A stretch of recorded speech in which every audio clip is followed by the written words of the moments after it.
Muy buenos días. ¿Cómo les va? Buenísimo encontrarnos nuevamente en Aula ICB. Hoy es domingo 14 de noviembre y vamos a seguir con nuestro estudio de Apocalipsis. ¿Sí? Llego al auditorio y resulta que me doy cuenta, no traje la Biblia. Bueno, la tengo acá en la máquina que tengo adelante. Bien, hoy hubo una tormenta, una lluvia en la ciudad de Reconquista y parece que achicó a los alumnos. Tenemos solo los alumnos que comparten en el auditorio, pero esperamos que se vayan conectando por internet al aula ICB. Algunos nos estaban esperando desde temprano, se ve, porque veo ahí, bueno, a mi esposa. ¿Cómo está Silvi? Que me dijo que iba a estar siguiendo la clase desde el internet.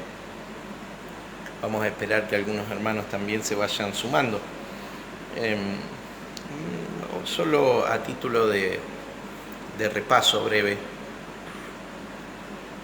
Silvia dice: buenos días y bendiciones para todos. Solo a título de repaso, muy breve, esta mañana decimos que lo que exponemos del libro de Apocalipsis, la perspectiva de la escuela de interpretación que sostenemos, es la escuela preterista. Creemos en un cumplimiento total del libro de Apocalipsis, allá en que Apocalipsis es de cumplimiento pasado, que la historia respalda abundantemente esta postura, que el tema principal del libro de Apocalipsis es la revelación de la persona de Cristo, ¿sí? Breve repaso nada más, que el libro fue escrito en los años 67-68 de nuestra era, ¿sí? Nos inclinamos por, justamente, por las expresiones, nos inclinamos por un entendimiento de una edad temprana de la escritura de Apocalipsis, ¿sí? Ya explicamos, sobreabundamos en esto. Allá cuando íbamos desde el capítulo 11 en adelante, hubo varias clases que le dedicamos a la introducción, a fechar la carta. Así que no vamos a abundar en esto. Desde que empezamos en el capítulo 19, hace 2 semanas atrás, venimos hablando para muchos una visión, una interpretación preterista de Apocalipsis es como si fuera una herejía, ¿sí? Definíamos lo que es herejía, y básicamente herejía es una enseñanza o conjunto de enseñanzas que no se ajustan al dogma, ¿sí? A la masificación, a la estructura básicamente de la religión. Yo tengo acá escrito, dice la herejía como error. Herejía en realidad como error es decir que lo que Jesús le dijo a sus contemporáneos no se cumplió. Se iba a cumplir, no, se los dijo a ellos, pero en realidad los estaba engañando. No era para ellos, era para una gente que iba a vivir 2000 años o por lo menos 2000 años después. No, lo que Jesús le dijo a ellos se cumplió, y se cumplió en ellos. Por eso de cierto no pasará a esta generación hasta que todas estas cosas acontezcan. Y estas cosas, el sitio de la ciudad de Jerusalén, la destrucción de la ciudad, que no quedará piedra sobre piedra, que el centro de adoración de la nación iba a ser desolado y vacío, ¿sí? Y que iba a haber una mudanza, una migración, un cambio en la administración de Dios de los tiempos. Tengo un problema técnico acá que no tiene que ver ni con la transmisión ni con el wifi como habitualmente, tiene que ver con la temperatura del agua. Mi hermano, esto está congelado.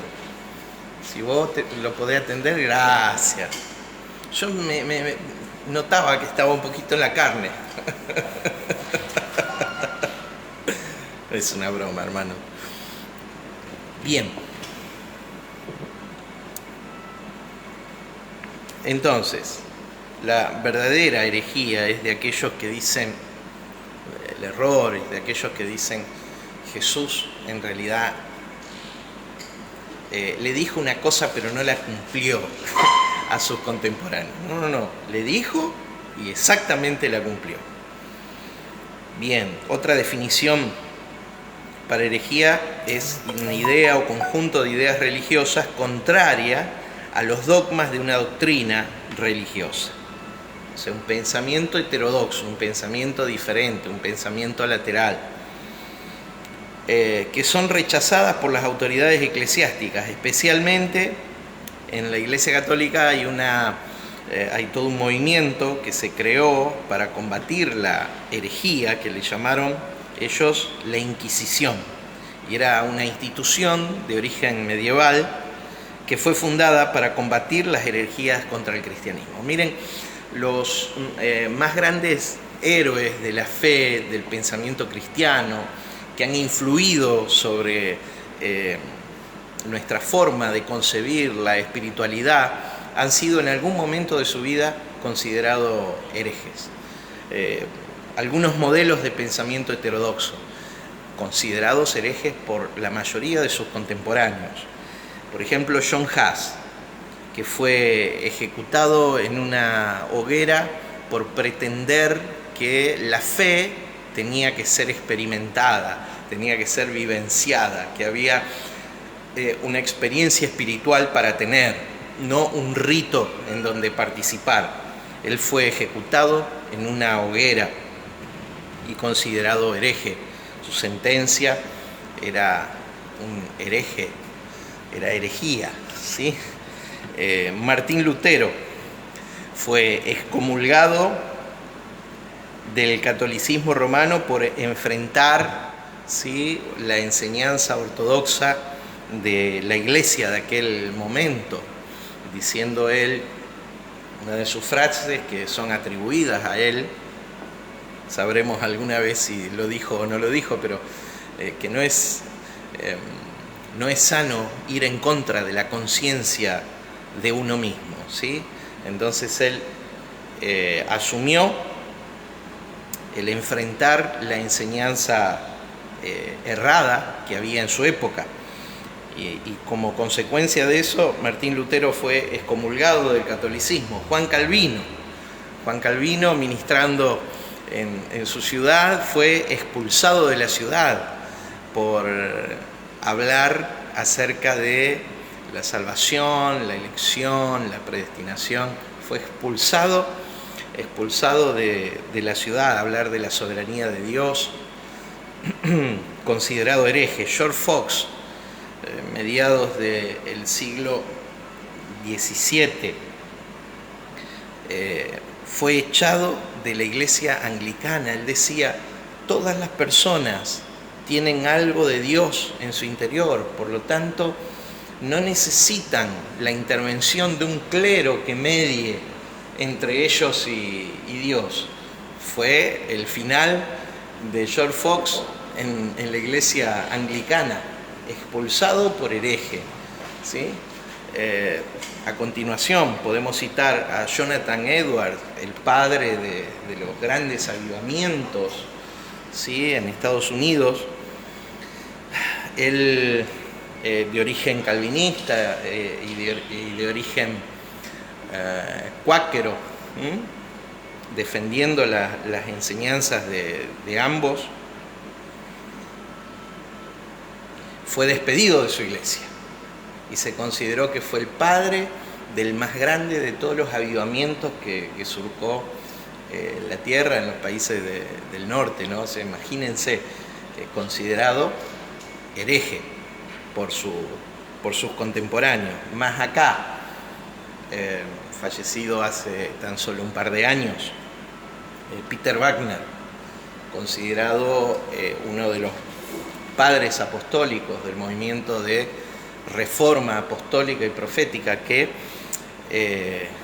trajo una reforma estructural de la Iglesia.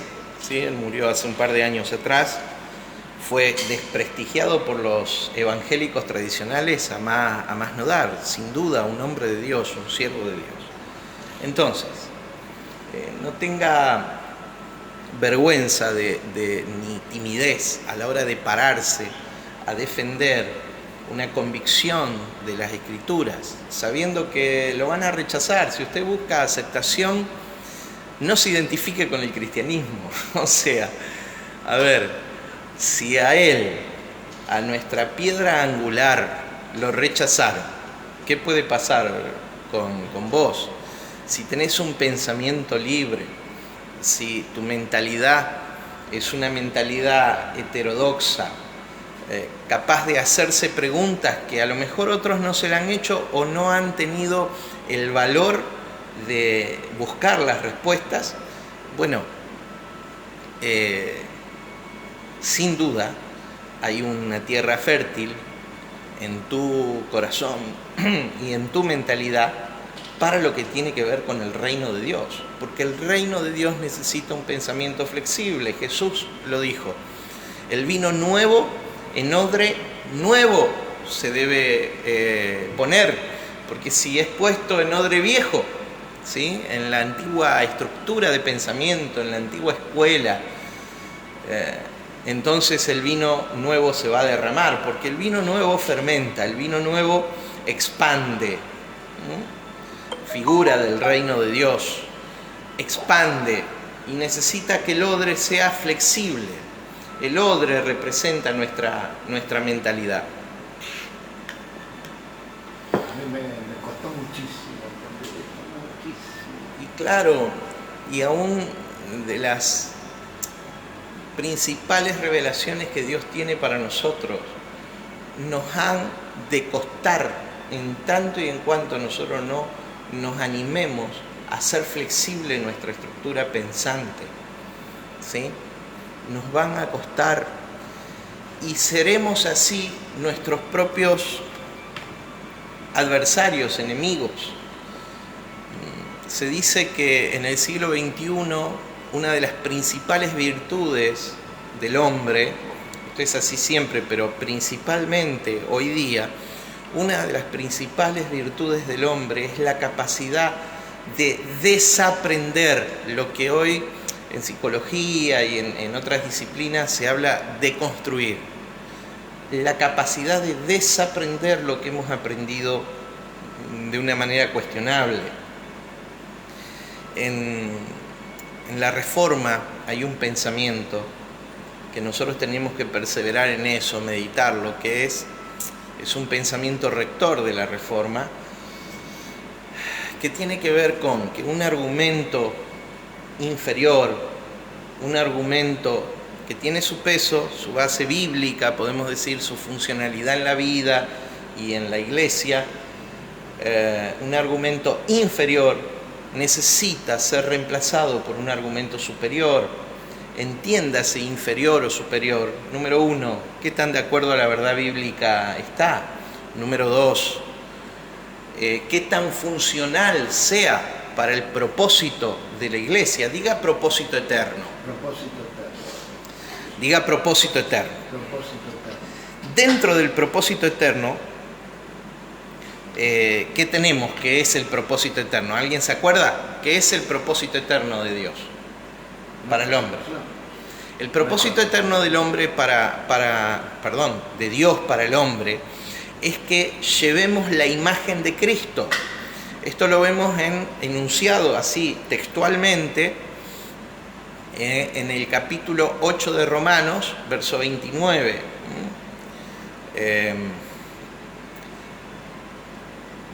Donde dice: para que Él sea el primogénito entre muchos hermanos, para llevar la imagen del Hijo. La imagen del Hijo. Llevar la imagen del Hijo es el propósito eterno. Entonces, en función del propósito eterno, hay que animarse a poner bajo la lupa, hacer las preguntas correctas a las doctrinas que nos impiden como iglesia dar cumplimiento a ese propósito eterno. Si vos vas a esperar que en el futuro Dios intervenga, ¿sí?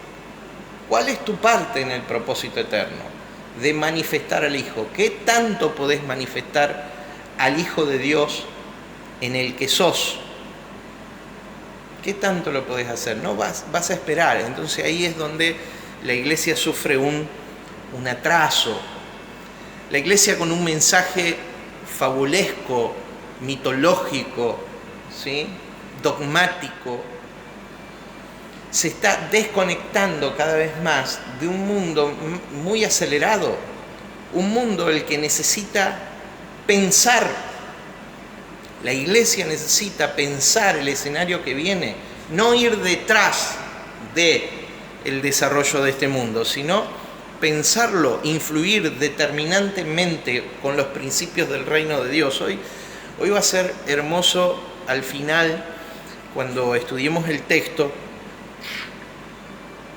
y lo expliquemos, vamos a ver a qué se refiere Dios con una victoria absoluta, ¿no? ¿Cuál es la victoria absoluta? Pero la iglesia, influida por esto del futurismo, por una venida futura de Cristo, esperando que Él venga y solucione todas las cosas, que los cielos se abran, se corran, y entonces con un caballo blanco, hoy lo vamos a ver, y con un ejército de ángeles Él visiblemente descienda, porque la Biblia dice que todo ojo lo verá, ¿sí? Visiblemente descienda sobre la tierra. Estas cuestiones mitológicas no son aceptadas ni aceptables por un mundo pensante, ¿sí? Y que tiene sus propios intereses. Quiero leerles un párrafo de algo que escribí hace poquito, que forma parte de un material inédito todavía, del libro Epifanías, una parte del capítulo 7. En el capítulo 7 el título es justamente La venida de Cristo, un hecho consumado. Le leo 1 o 2 párrafos y entramos en el estudio de esta mañana. Ya terminamos con el repaso. ¿Cómo estás, Mari? ¿Cómo estás, Liliana? Buenísimo verlos ahí. Leo, dice: pero de todos modos tengo que decirlo. ¿Hasta cuándo, oh simples, amaréis la simpleza, y los burladores desearán el burlar, y los insensatos aborrecerán la ciencia? Proverbios 1:22. ¿Hasta cuándo expondremos a la esencial fe cristiana la ridiculez de un retorno literal de Cristo entre las nubes, montado en un caballo blanco? Las figuras son figuras, señoras y señores, figuras simbólicas de verdades extraordinarias, pero figuras al fin. Nosotros, asignándoles literalidad y por nuestras simplezas, las reducimos a fábulas increíbles, fantásticos relatos, mitos religiosos que alejan el reino de Dios de un mundo doliente y necesitado, mas no insensato, al que está destinado a transformar. Basta de declararla evasiva y irresponsable de Jesús viene pronto cada vez que no tenemos una respuesta para el mundo y su necesidad. Por el excelso buen nombre de Cristo el Señor, reflexionemos. Por la Iglesia gloriosa, reina de toda la creación natural, escudriñemos. Por el despertar de los hijos en esta y las generaciones futuras, meditemos.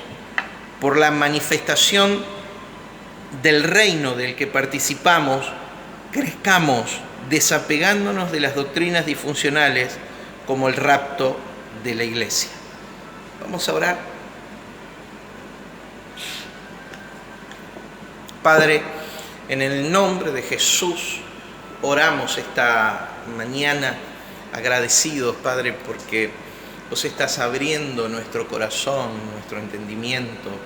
Padre, te rogamos por el valor y la luz necesaria, Señor, para modificar aquellas creencias que han atrasado nuestra fe durante mucho tiempo. Padre, queremos quitar las barreras que impiden que este mundo llegue al conocimiento de tu obra, a una conciencia despierta de la persona del Cristo, Señor, en el que somos, en el que existimos.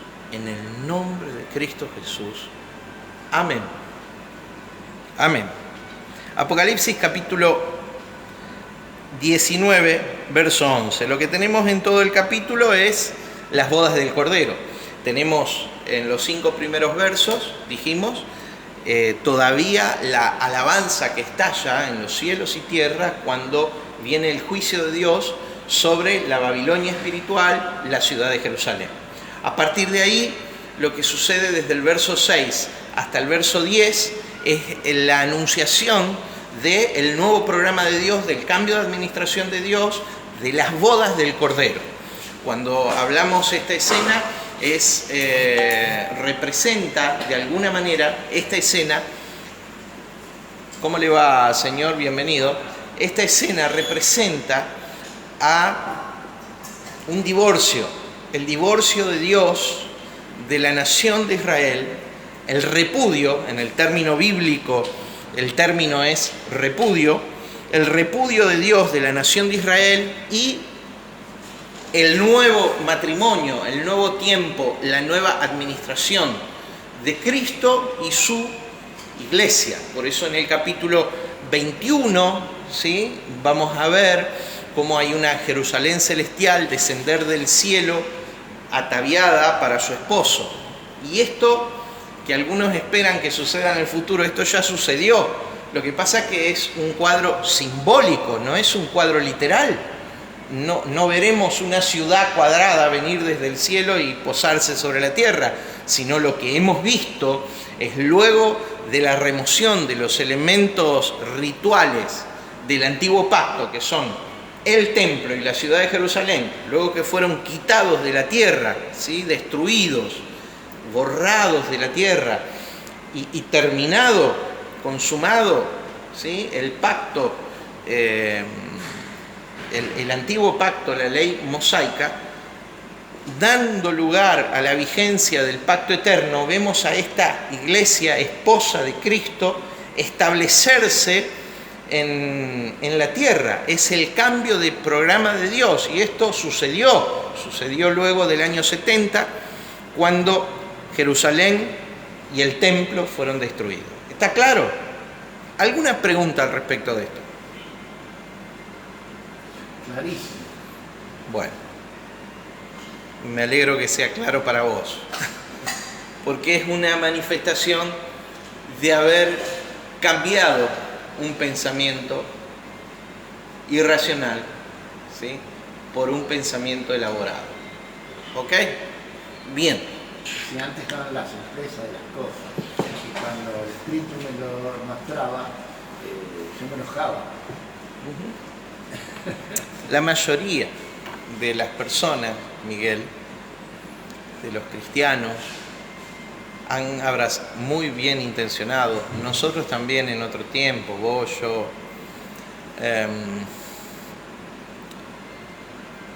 entendíamos la cuestión futura, entendíamos la profecía bíblica como un cumplimiento futuro, no pasado.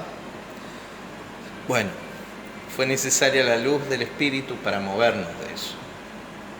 La mayoría tiene esa concepción.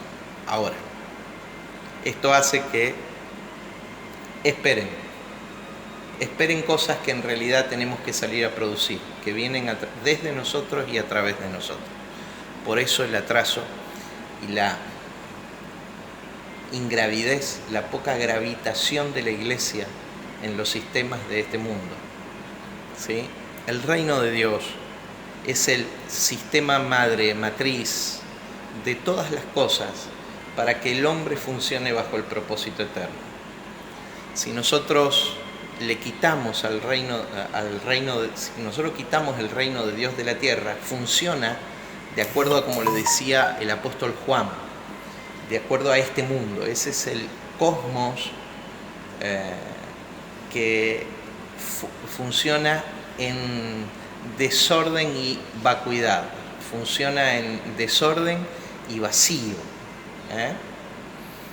Es la tierra desordenada y vacía de Génesis 1:2, quiere decir carente de propósito, donde gobierna la oscuridad, y es necesario que venga la luz de la presencia del Cristo en el que somos.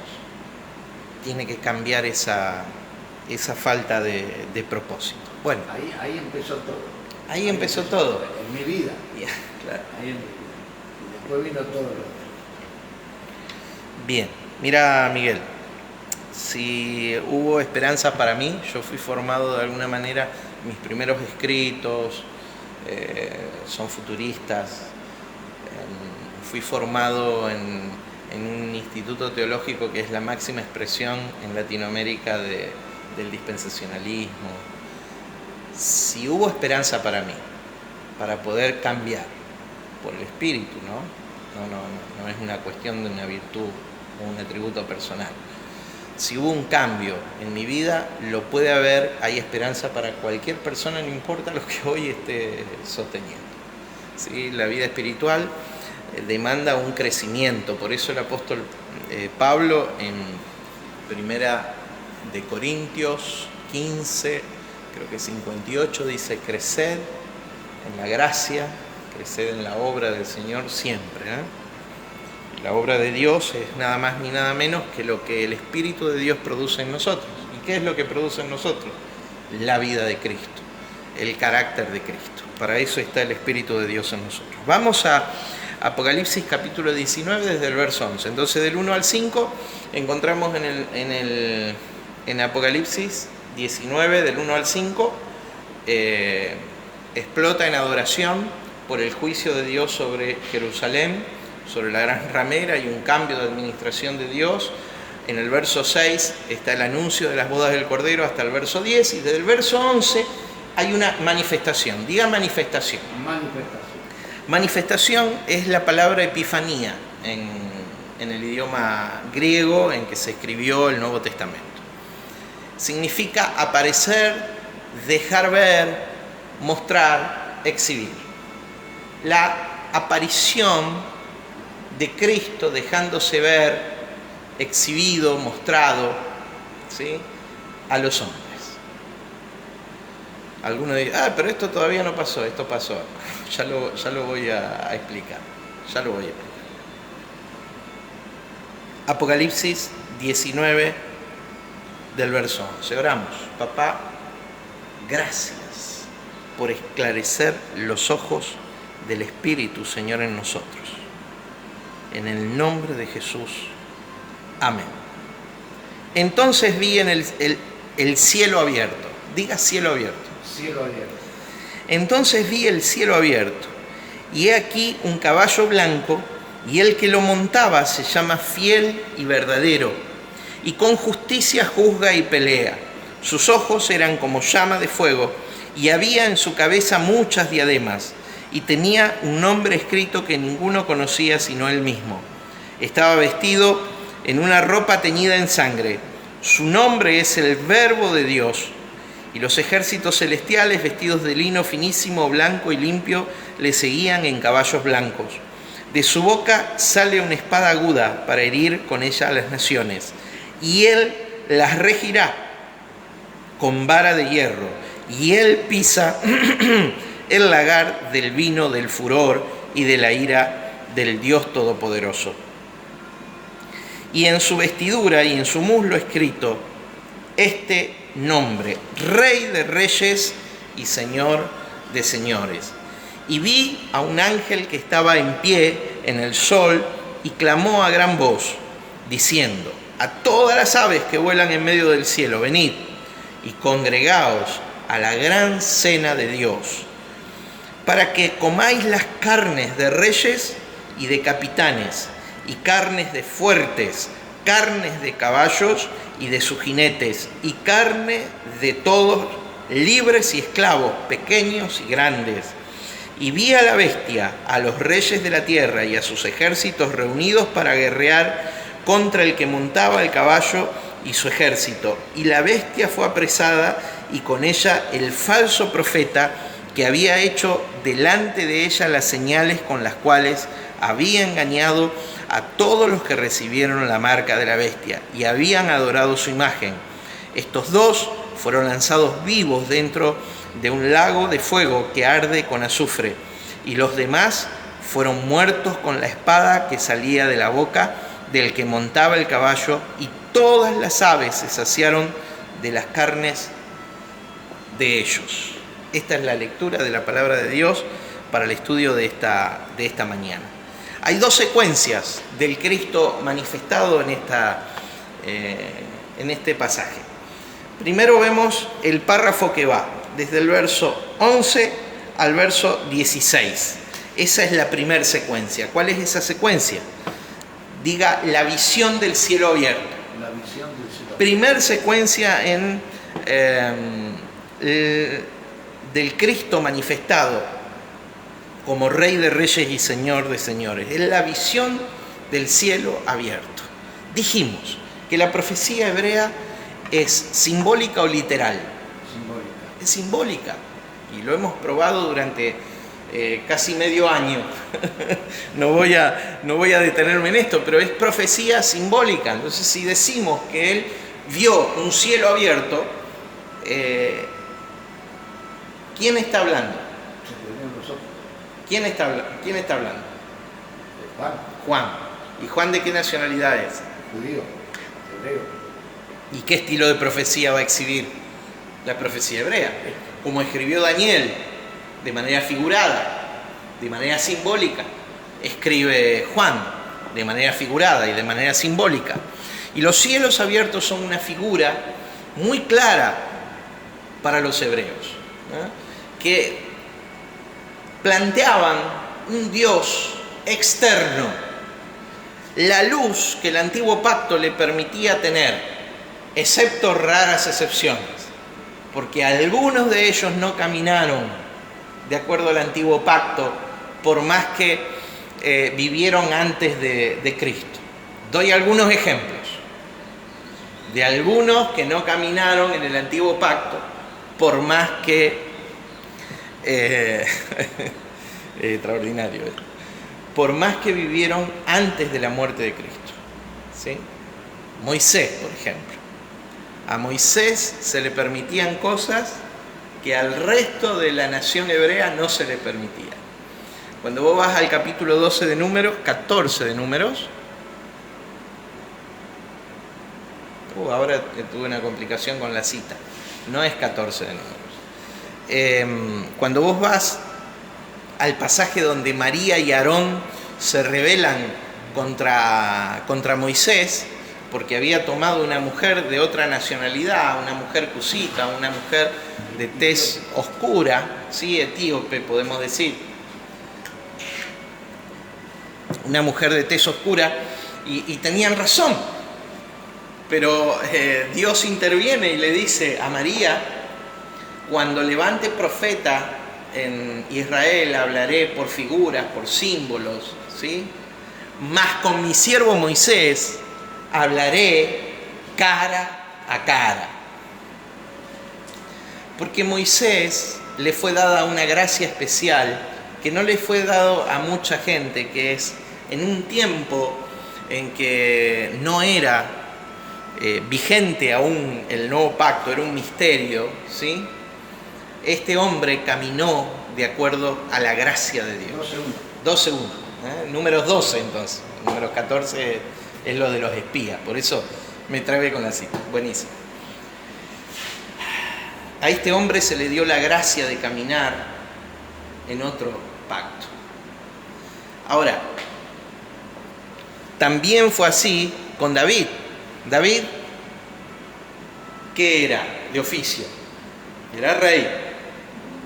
¿Qué hacía David entre los levitas?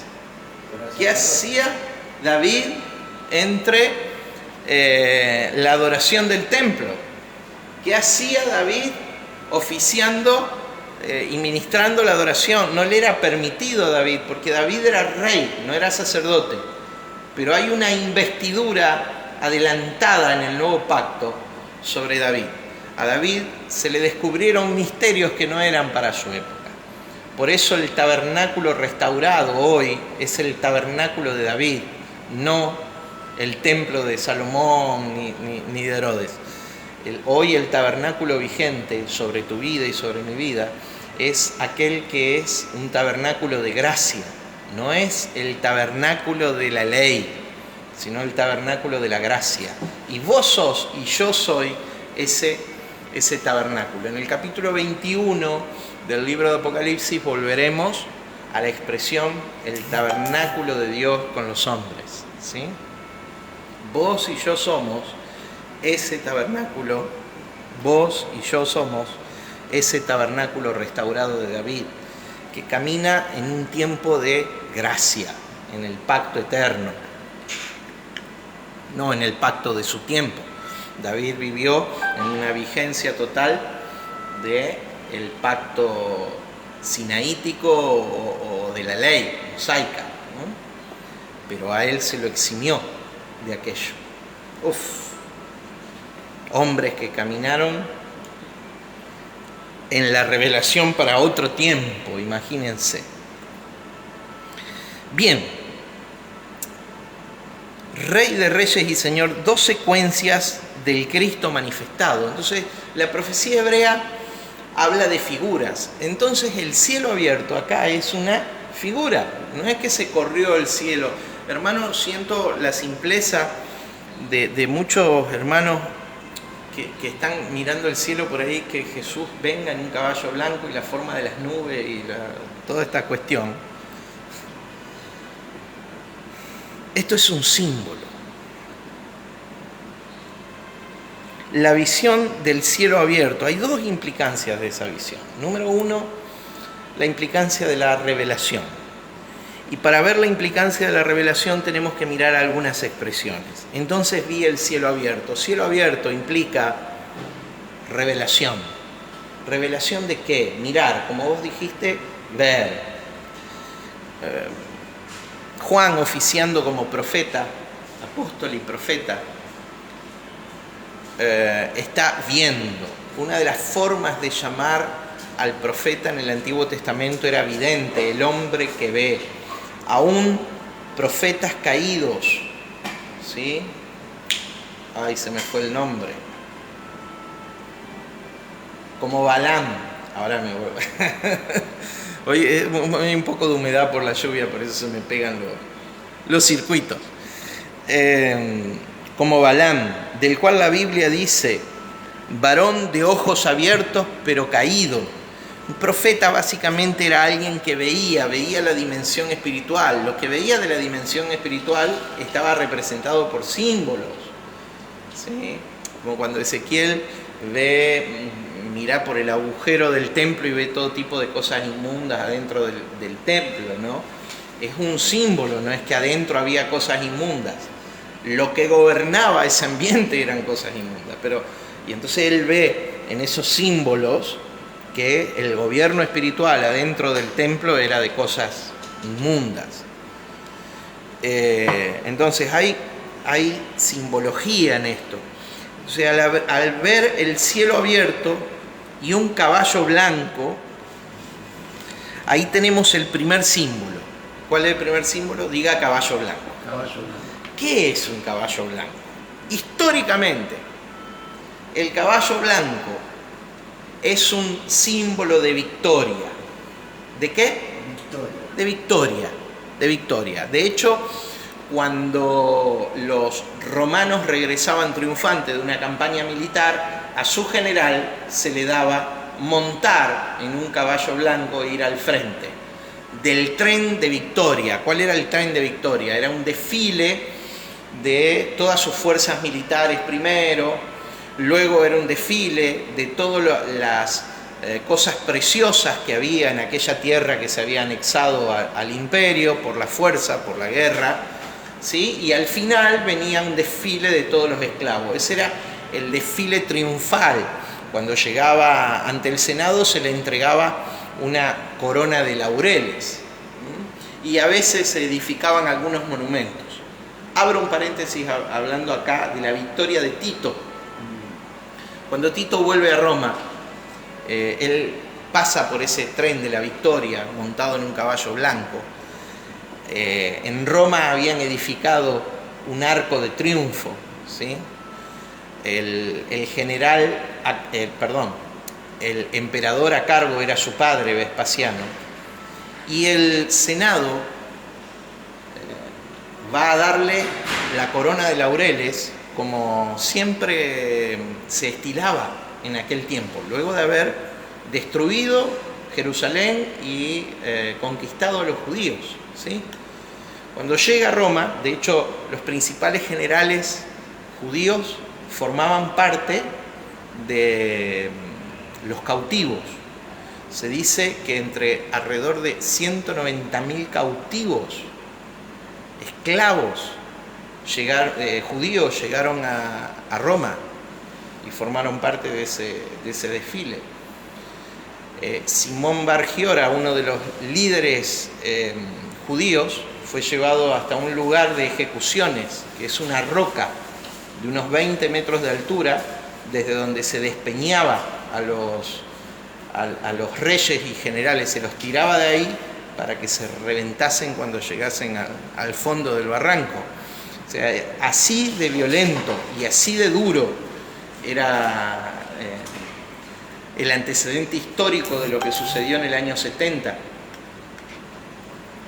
Pero lo sustancioso, llega Tito ante el Senado y los senadores vienen con una corona de laurel, que era otro símbolo de victoria, aquel que montaba el caballo blanco, y Tito toma la corona y dice: qué gloria hay de haber conquistado un pueblo al que su propio Dios abandonó. Ese fue el discurso de Tito, y se dice que no se quiso poner la corona de laureles. Años más tarde, él era consagrado como emperador romano. Pero el caballo blanco, ¿por qué cuento todo esto? Para que usted observe el contexto histórico, los antecedentes que hay, y observe la figura del caballo blanco como una figura de victoria. Acá Juan ve, levanta los ojos, los cielos abiertos, y a uno montando un caballo blanco, símbolo de victoria. Pero no solamente él, sino que compañía de millares de ángeles montando caballos blancos. Diga conmigo: victoria. Los ángeles son ciudadanos ¿de qué? Del reino de los cielos, ¿sí? Son seres que pertenecen a la dimensión espiritual. Diga: esta es la victoria. Por favor, digan: esta es la victoria. Esta es la victoria del Espíritu sobre la carne. Y ahora lo vamos a ver. Primer revelación, la revelación de la victoria. Segunda revelación, la revelación de la identidad. ¿Cuál es la identidad? Está un poco frío. Ahora la red. Capaz que haya que calentar un poquito acá, lo tengo al Nico de refuerzo. La revelación de la identidad.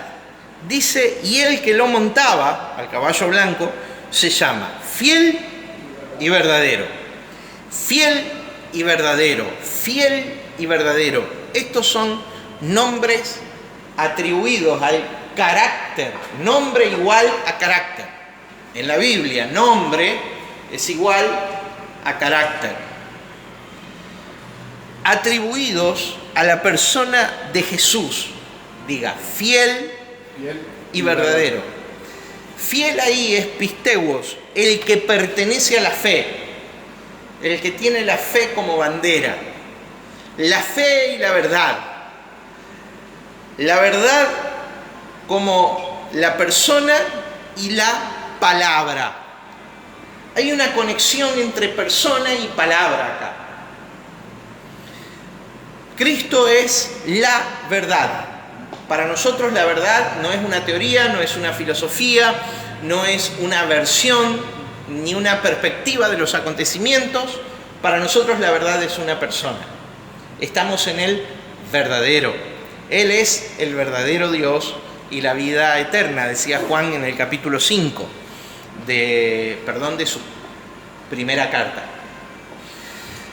Entonces, fiel y verdadero, esa es la identidad. Hay una conexión entre la persona y la palabra, porque más adelante Jesús se da a conocer como el verbo de Dios, y la expresión el verbo de Dios ahí es el logos de Dios, la palabra de Dios. La traducción más clara, en lugar de verbo, tal vez sería la palabra de Dios.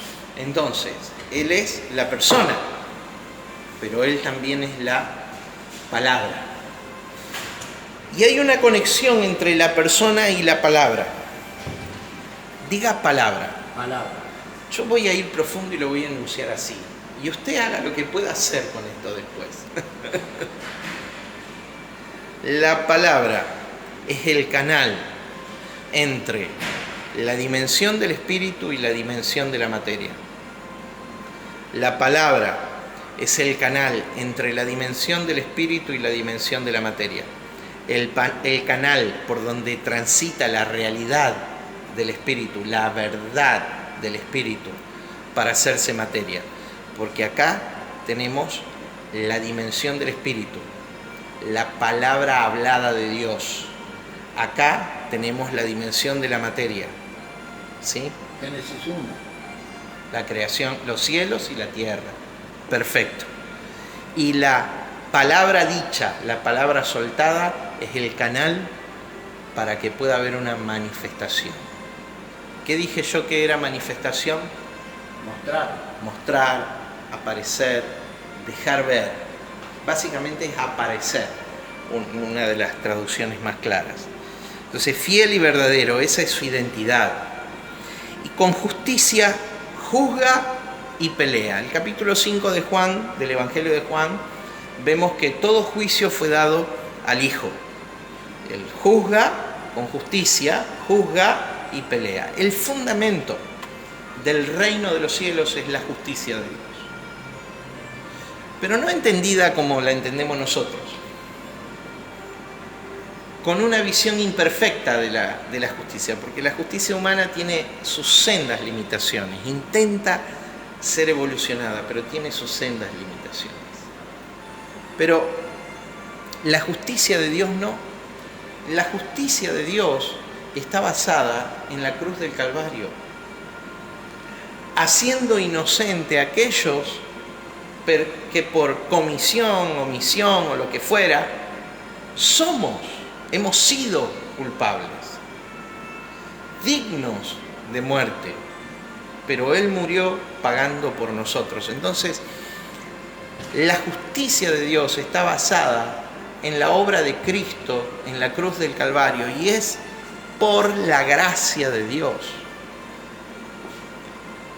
La justicia de Dios es por pura gracia. Ni vos ni yo podemos hacer absolutamente nada por iniciativa propia para recibir aquella justicia de Dios. Solamente abrazar la gracia de Dios. Solamente abrazar el favor de Dios. Con justicia juzga y pelea. Justicia es el cimiento estable del reino de Dios. Vamos de nuevo. Justicia es el cimiento estable del reino de Dios. Seguimos. Sus ojos como llama de fuego, una vez más, el que juzga. Y había en su cabeza muchas diademas, muchas coronas regias. Acá no son coronas como las coronas que los ancianos arrojan delante del trono del Cordero. Acá la expresión en el idioma griego son coronas regias o coronas reales, ¿sí? Muchas coronas reales, todas las coronas reales, ¿sí? Porque Él es el Rey. ¿Entre quién? Entre los reyes. Y Él es el Señor. ¿Entre quién? Entre los señores. Entre los señores. Mi hermano, Él es tu Rey y Él es mi Rey. Y vos no sos un súbdito esclavo de su reino, vos sos un rey. Vos has sido elevado a la condición de Cristo, con la autoridad del Cristo, con la naturaleza y la esencia del Cristo en la tierra. Y vos sos rey. Y vos gobernás durante tus días con una autoridad que viene de Él. Y vos decidís, y vos tenés la capacidad de transformar tu vida en algo que sea digno de ser vivido. Diga Rey. Y sos Señor. Vos también sos Señor. Vos sos Señor. Él es el Señor. El Salmo 16 dice, David, hablándonos de este entendimiento, dijo el Señor a mi Señor. Dijo el Rey al Rey de todo. Vos sos Señor, vos sos amo, vos sos dueño. Te fue dado la administración de tu vida para que vos hagas de tu vida algo que merece la pena ser vivido. Y acá nos vamos a ir metiendo en el desarrollo del pensamiento. Acá en este pasaje hay claves y secretos, misterios revelados para nosotros, para poder hacer de nuestra vida algo que merece la pena ser vivida. Y yo no estoy hablando de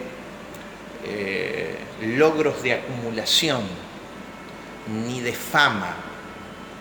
No estoy hablando de las cosas que hoy son estimadas como valores en un mundo que está separado y desconectado de Dios. Estoy hablando de darle sentido, dirección y propósito a nuestra vida. Y no es a través de las cosas. ¿Me está siguiendo? No es a través de las cosas. Lo voy a desarrollar un poquito más adelante. Diga, victoria, identidad, misterio. Estaba vestido, dice, sus ojos eran como llama de fuego y había en su cabeza muchas diademas. Y tenía un nombre escrito que ninguno conocía sino sí mismo, sino él mismo. Había un misterio. ¿Cuál era el misterio? Un nombre escrito que dice que Él lo conoce. Hay cosas en la comunión con papá que solo vos tenés que descubrir. Nadie te lo puede venir a contar. Vos no podés vivir la fe del otro. No te cuelgues nunca de la fe de otro. Tiene que ser tu experiencia de vida, tiene que ser tu vivencia de comunión, tiene que ser tu experiencia de caminar con Dios. Hay algo entre vos y Dios, como lo hay entre Cristo y su Padre, que es personal, es un misterio, es un, como dice la Escritura, secreto, es un secreto de la comunión con Dios. Vos tenés que vivir la experiencia de la comunión con Dios, no puede ser la experiencia del otro. Nunca te cuelgues de otro, no te cuelgues de los ministros, no te cuelgues de los mantos sacerdotales, ministeriales, ni de nada, sino de la persona y la comunión con Papá Dios. Hay un misterio. Y por último, hay una manifestación. Dice, estaba vestido de ropa teñida en sangre. Isaías 63 habla de que él era el que venía de pisar el lagar, o sea, las uvas, ¿sí?, de la ira de Dios. Venía del juicio de Dios, venía de la destrucción de Jerusalén, ¿sí?, por brazo físico ahí del ejército romano, venía de la ejecución de miles de aquellos que habían dicho, la sangre de Cristo, sea sobre nosotros y sobre nuestras cabezas y sobre las cabezas de nuestros hijos, y así fue. Y él venía de pisar el lagar de la ira de Dios. Dice, y estaba vestido de ropa teñida en sangre, y su nombre es el Verbo de Dios. Ya hablamos de esto, del Logos.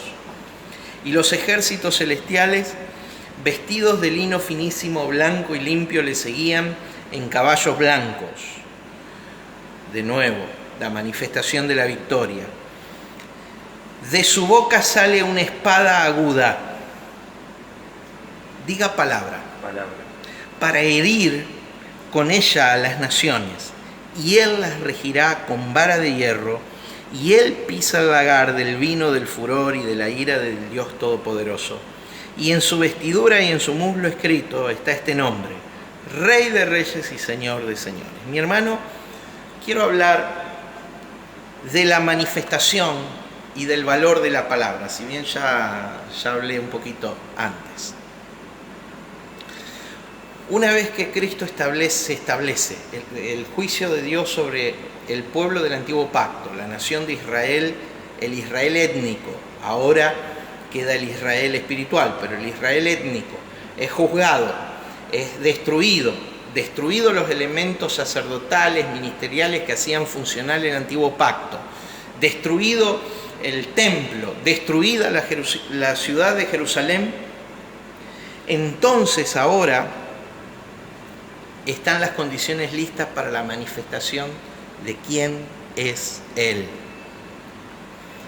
Y dice que de su boca sale una espada aguda de 2 filos. Es la espada que el autor a los Hebreos, el apóstol Pablo, en el capítulo 4, verso 12, dice que la palabra, el logos de Dios, es más cortante que espada de 2 filos y separa, discierne los pensamientos de las intenciones del corazón, etcétera, etcétera.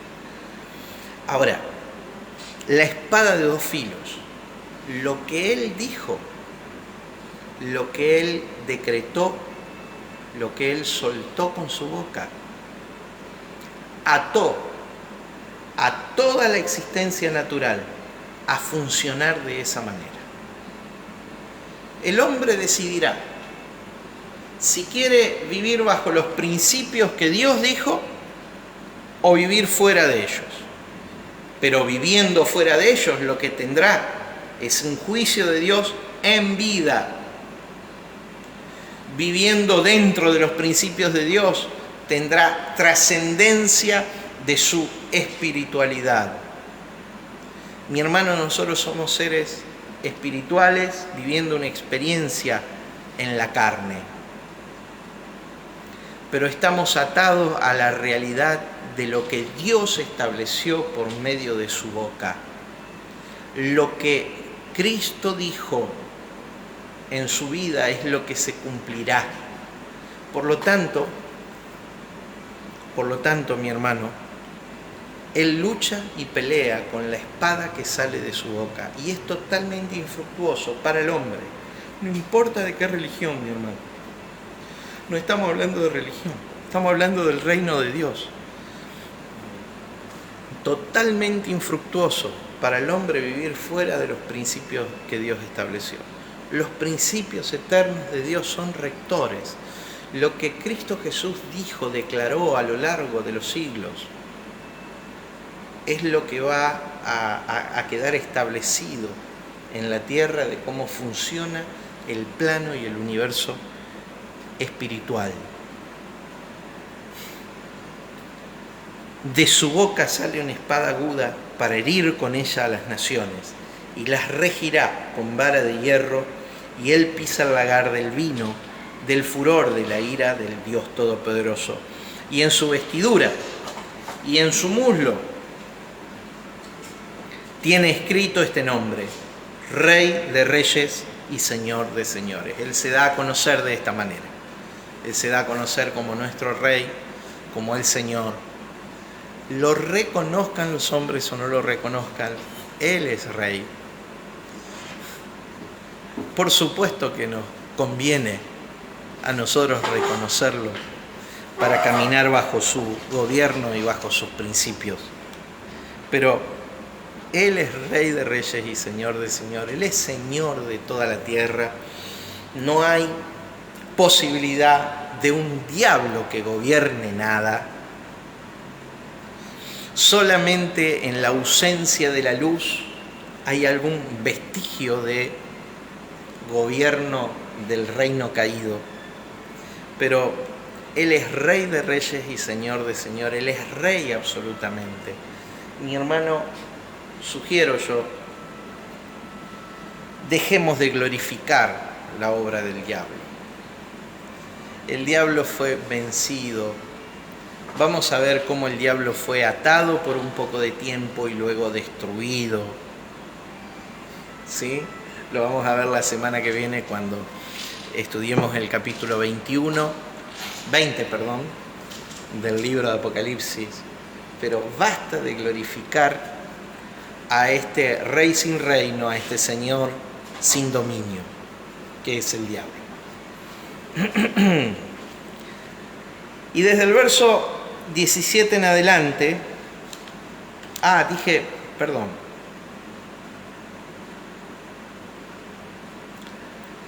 desde el verso 17 en adelante lo que tenemos, desde el 11 al 16 teníamos la visión del cielo abierto, y implicando esto revelación.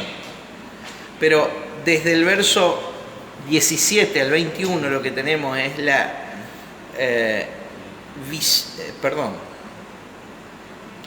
del 17 al 21 tenemos la visión de las cenas de las bodas del Cordero. Ya no las bodas, sino la cena. La cena, la fiesta. La fiesta que viene. Y presta atención que para algunos de nosotros podría ser una fiesta de colores, de alegrías, de gozos y de... Es cierto que antes dijo bienaventurados. ¿Por qué? Porque fueron librados del juicio. Bienaventurados los que participen en las bodas del Cordero. Bienaventurados a los que se les reveló que son seres espirituales teniendo una experiencia en la carne, pero que nuestra existencia no es la física carnal. Porque observe de qué se trata en la cena de la boda del Cordero.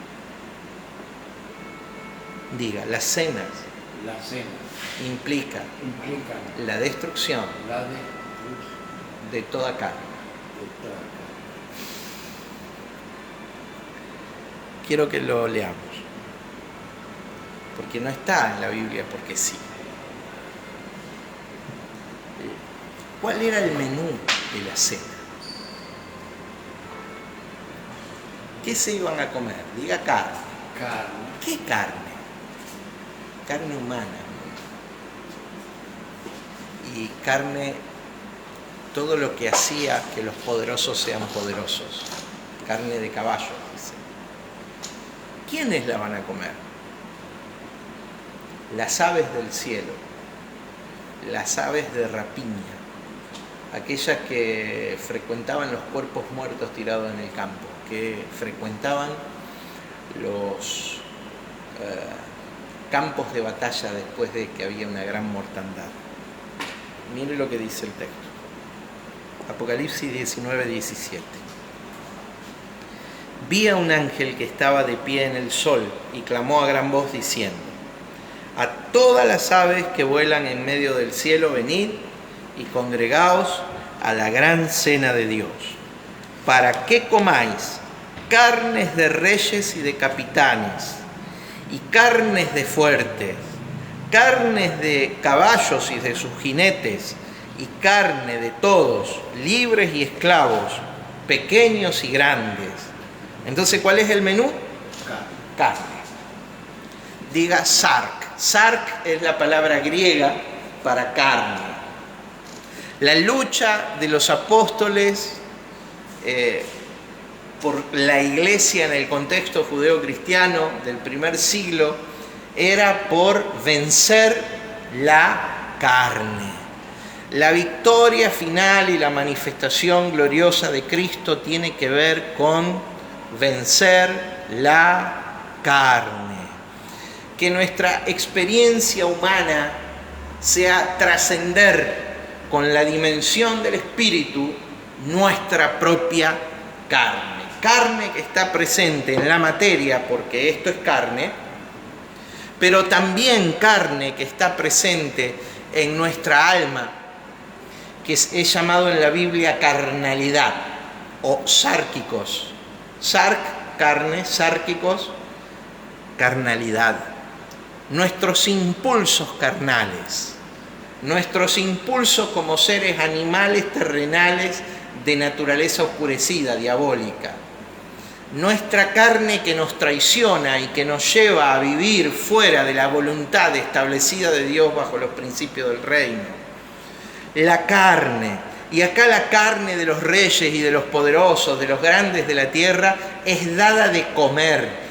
Sus cuerpos yacen muertos en el campo de batalla por la victoria de Cristo. La victoria de Cristo es una victoria sobre la carne. El sueño de Dios, de Joel capítulo 2, es derramar el Espíritu sobre toda carne. Es vivificar la existencia carnal del hombre y trascenderla en una existencia espiritual. Y eso solamente es alcanzado a través de la obra de Cristo, obra liberadora. ¿Liberadora de qué? Liberadora del Espíritu. Obra que nos ayuda a trascender y alinear el alma, sujetando la carnalidad, crucificando la carnalidad, matando la carnalidad para que trascienda la supremacía del Espíritu. Hoy una iglesia pobremente conceptualizada, donde todo es por el bienestar del hombre, todo es por las cosas temporales. Pastor, óreme para que me vaya bien y mi trabajito, ¿qué? Y acepto como contraparte de aquello principios y rituales, cosas que por el uso se fueron desgastando, que pertenecen también a la carne. Porque la religión es nada más ni nada menos que carne, intentando expresar la naturaleza del Espíritu. Pero es carne. Y nunca la carne vence la carne. Solamente el Espíritu, y por el Espíritu de Dios podemos trascender y vencer la carne. Aquellos que se quieren atar y sujetar a la ley mosaica es nada más ni nada menos que carne. Cuando el Espíritu te hace libre para expresar la ley de Cristo. ¿Y cuál es la ley de Cristo según Gálatas? Que llevemos las cargas los unos de los otros y vivamos, cumplamos, llevemos a la perfección, maduremos así la ley de Él. Porque en la ley de Él está el amarás a Dios con todo tu corazón, con toda tu alma y toda tu fuerza. Porque en la ley de Él está amarás a tu prójimo como te amás a vos mismo. Porque esto es el espíritu que trasciende nuestra experiencia y existencia de la carne. Entonces, ¿de qué está hablando el símbolo, la figura? El símbolo está hablando de la victoria de Cristo sobre toda carne. ¿Cómo estamos viviendo nosotros? Y acá estoy en la carne.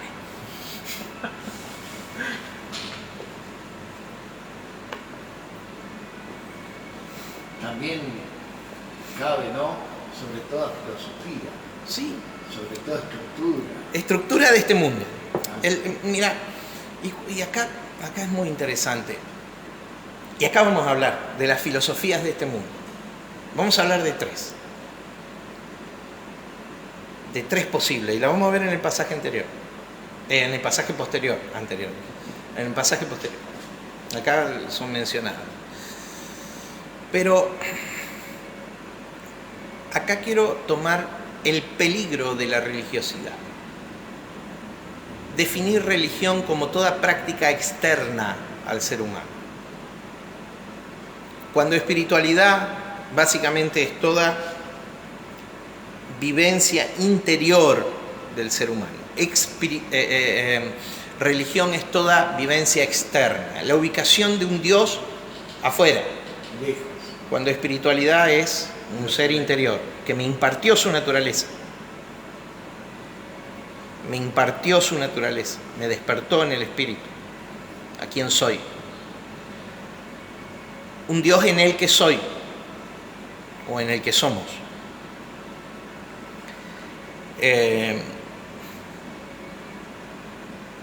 La religión contada como esa práctica externa, es nada más ni nada menos que un rudimento de este mundo, una filosofía de este mundo. Por el uso, sus prácticas se desgastan. Sucede que oro para que en tu vida se desgaste completamente la religión, para que sepas que hay más de Dios que el precepto religioso, ¿sí? Que hay una espiritualidad viva, que hay una fuente que salta en tu corazón para vida eterna, y que la busques ahí donde está la fuente en tu interior, el Padre, porque Padre es fuente.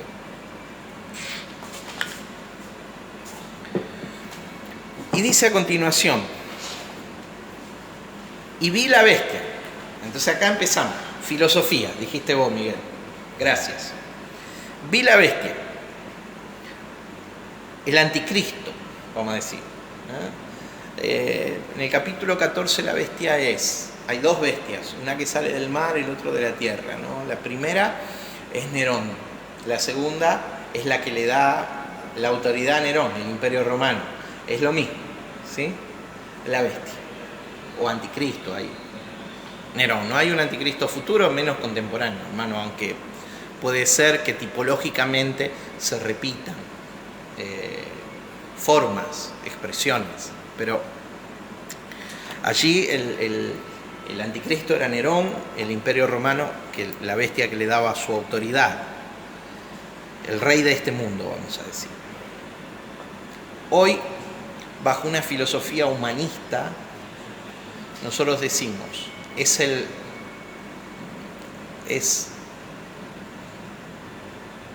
rey,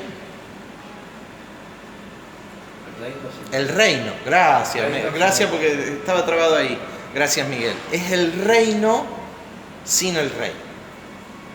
El rey en ese reino es el hombre, ¿sí? Pero el hombre en su humana debilidad, en su experiencia de la carne, ¿sí? Entonces, ese humanismo es el reino sin el rey. Y nosotros sabemos que el reino sin este rey no funciona, porque este rey es el rey y el reino, las dos cosas. ¿Sí, Miguel? ¿Será que conozco de esto? No, por eso. Buenísimo. Sí, 4 años tuve. Excelente. En segundo lugar, dice la bestia, y a los reyes de la tierra y sus ejércitos reunidos para guerrear contra el que montaba el caballo y contra su ejército. Y la bestia fue apresada, y con él el falso profeta. Segunda filosofía de este mundo, el falso profeta. ¿Quién es el falso profeta? Tipifica la religión, porque es falso profeta. Habla de una espiritualidad que es falsa, ¿sí? Entonces, tipifica la religión. Y la religión, dijimos, en primer lugar, humanismo. El reino sin Dios, sin el rey. En segundo lugar, la religión, tipificada por el falso profeta, figurada por el falso profeta, que es el rey, o sea, Dios, sin su reino. Sin su reino. El rey sin el reino. Dios sin los principios de vida, sin la espiritualidad, sin una mentira, algo falso, una falsedad. Entonces ahí tenemos las dos corrientes que son conforme a este mundo. Y la tercera corriente, la superior, aparece en el verso anterior, Cristo. Dice, para guerrear contra el que montaba el caballo y contra su ejército. Estos dos luchan contra la religión y el humanismo, luchan contra Cristo. Y Cristo tipifica acá el rey y el reino, ambas cosas. Él es el rey y el reino, la conjunción de ambas cosas. No puede ser el reino solamente. ¿Por qué? Porque el reino desconectado del rey deja de ser el reino que pretende ser. Él es las dos cosas, él es el rey y el reino. Cuando Jesús predica el reino de los cielos se ha acercado, es porque en Él estaba el Rey, Él era el Rey y estaba el reino. Diga ser y estar. Ser y estar. Nosotros estamos en Él y estamos en el reino. Ahora, permítame, nosotros somos en Él, somos de su naturaleza, somos de su esencia y somos el reino. Sigo. Usted sígalo meditando. Hay profundización en esto. Pero usted tiene que tener su propia historia con Dios. Dice la Escritura. Y la bestia fue apresada, y con ella el falso profeta, que había hecho delante de ella las señales con las cuales había engañado a los que recibieron la marca de la bestia y habían adorado su imagen. Estos dos fueron lanzados vivos dentro de un lago de fuego que arde con azufre, y los demás fueron muertos con espada que salía de la boca que montaba el caballo, y todas las aves se saciaron de las carnes de ellos. Vamos ahora. La intrascendencia, la carencia de propósito, la vacuidad, lo vacío y el desorden, la falta de orden de acuerdo a los principios espirituales, todo esto fueron destruidos, lanzados al fuego eterno, destruidos. Lo que es la experiencia de la carne fue destruida. Porque la victoria de Cristo, mi hermano, es la victoria del Espíritu sobre toda carne. Por eso termina diciendo, la última expresión es, y todas las aves se saciaron de la carne, de las carnes de ellos. Diga, la victoria de Cristo es la victoria del Espíritu sobre toda carne. Y su cuerpo molido representa el estado en lo que quiere llevar nuestra carne, en la que quiere llevar nuestra carne, a la que quiere llevar nuestra carne. ¿Sí? Mi hermano, no viva conforme a la carne, sino conforme al Espíritu, porque los que hemos nacido del Espíritu